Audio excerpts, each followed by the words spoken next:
Doctor Jahangir Kabir বাংলাদেশের একজন স্বনামধন্য জনপ্রিয় চিকিৎসক, যিনি বাংলাদেশকে একটি ঔষধবিহীন সুস্থ জাতি বিনির্মাণের পথে নিয়ে যাওয়ার প্রত্যয় নিয়ে এগিয়ে যাচ্ছেন।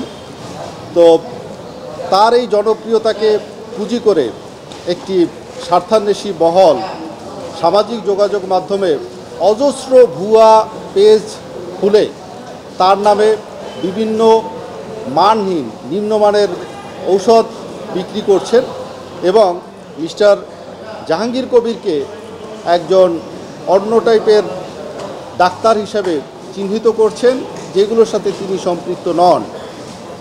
মিস্টার কবিরের নামে হাজার হাজার ভুয়া ফেসবুক পেজ চালু রয়েছে, যেই বিষয়গুলো উল্লেখ করে বিগত 26/4/2025 তারিখে বাড্ডা থানায় দুটো আলাদা আলাদাভাবে জিডি করা হয়েছে।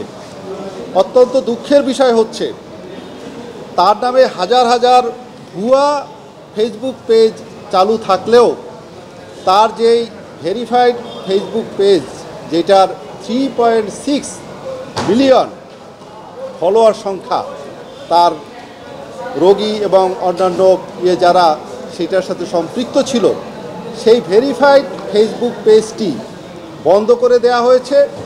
অথচ তার নামে ভুয়া যেই পেজগুলো করা হয়েছে, পেজগুলো চালু আছে, এখান থেকে অত্যন্ত নিম্নমানের ঔষধ বিক্রি করে জাতির স্বাস্থ্যের সর্বনাশ করা হচ্ছে এবং জাতির সাথে প্রতারণা করা হচ্ছে।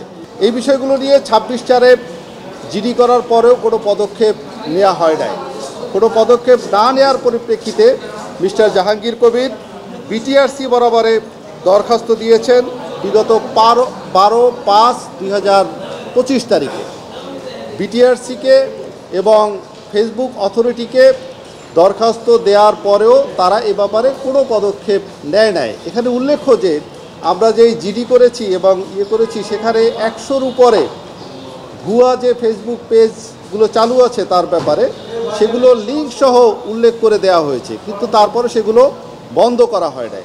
বিটিআরসিও এগুলো বন্ধ করার কোনো পদক্ষেপ গ্রহণ না করার পরিপ্রেক্ষিতে উনি আমাদের শরণাপন্ন হন, যার পরিপ্রেক্ষিতে তার আইনজীবী হিসাবে আমি এই সংশ্লিষ্ট দপ্তরসমূহকে তথা বিটিআরসি, তথ্য মন্ত্রণালয়, ফেসবুক অথরিটি এবং এই ফেসবুকের যিনি কান্ট্রি ডিরেক্টর রয়েছেন তাদের সবাইকে আমরা লিগ্যাল নোটিশ প্রেরণ করেছি। লিগ্যাল নোটিশ প্রেরণ করার পরেও অদ্যাবধি ওই ভুয়া পেজগুলোর ব্যাপারে কোনো ব্যবস্থা নেওয়া হয় নাই, কিংবা ওনার যে ভেরিফাইড ফেসবুক পেজটি আছে সেটি চালু করার কোনো উদ্যোগ গ্রহণ করা হয় নাই। এগুলো উদ্যোগ গ্রহণ না করার পরিপ্রেক্ষিতে মিস্টার জাহাঙ্গীর কবির বাধ্য হয়েছেন মহামান্য আদালতের শরণাপন্ন হতে।